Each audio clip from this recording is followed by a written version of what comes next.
Yeah, I just started it. No, I wasn't running it.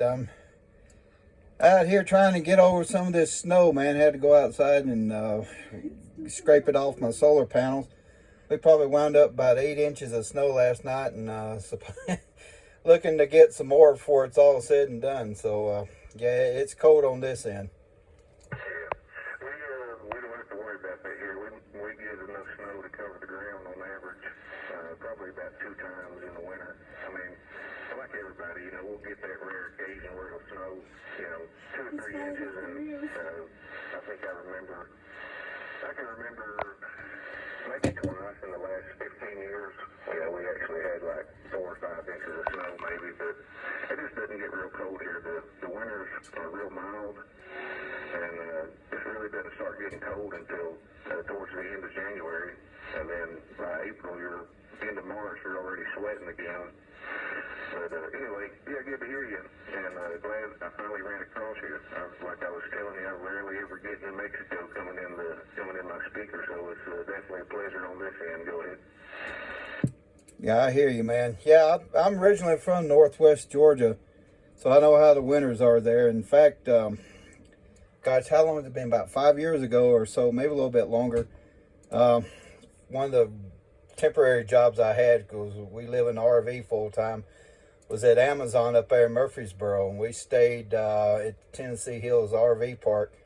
Used to go down into Manchester quite a bit, so familiar with that area. But yeah, I'm from around Cedartown, Georgia. If you ever heard of that little town.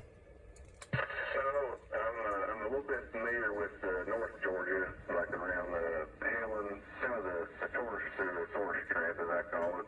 The mountains in the fall and all that. It's just it's beautiful up there. Kind of its own little world. When I got out of the Marine Corps in 1997, I moved from North Carolina down to Athens, Georgia for a couple of years. Well, on the outskirts. Well, I lived in Athens first, and then I moved out to a little town called Hull, Hotel Uniform Lima Lima, at the edge of Jackson County out in the country. And yeah, man, the summers down there were brutal, and the winters were about like here. It gets cold for a few minutes, and then you're right back to a sweat fest in the jungle. But yeah, I don't miss it. I miss the scenery and stuff like that. But I've just about had enough of the heat and humidity of the South. I'm 51 years old, and I hate it more every year.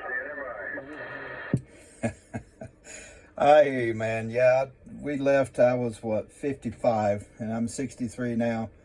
Come out west, and there's no way. I miss my Blue Ridge. I ain't gonna lie, I miss some of the food and the mountains back east, but not enough to make me go back. Lived in Florida for 5 years and went through some hurricanes. That's enough of that crap. But yeah, I like it out here, man. It's we spent some time in South Dakota.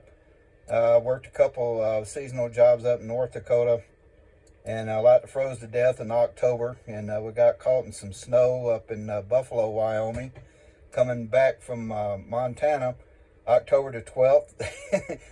So, yep, it's a different world out here. I'm like you. I can't take the humidity anymore. In the summertime down south, it just drives me absolutely crazy. All right, Dallas, I won't hold you, bud. I heard you in there and thought I'd holler at you, and good to finally talk to you. Talk to the guy that's been texting me all the time. Thanks for watching the videos, bud. Occasionally ask me, different locations and stuff. Yeah, but before I forget, I'm only 30 minutes from Murfreesboro. It's to my northwest a little bit. Anyway, they want to know, what it's like here, the weather and the terrain, and, where's a good place to move. And I back up and I tell them, well, if you want to know what it's like living here in the summer, go in your bathroom. If you don't have one of those overhead heaters you flip on with a switch, go in there and take your heater and turn it on wide open. And take a hot, steamy shower for about 20 minutes. And don't dry off. Just put your clothes on and go on outside where it's 93 degrees. And that's what it's like here about 9 months out of the year.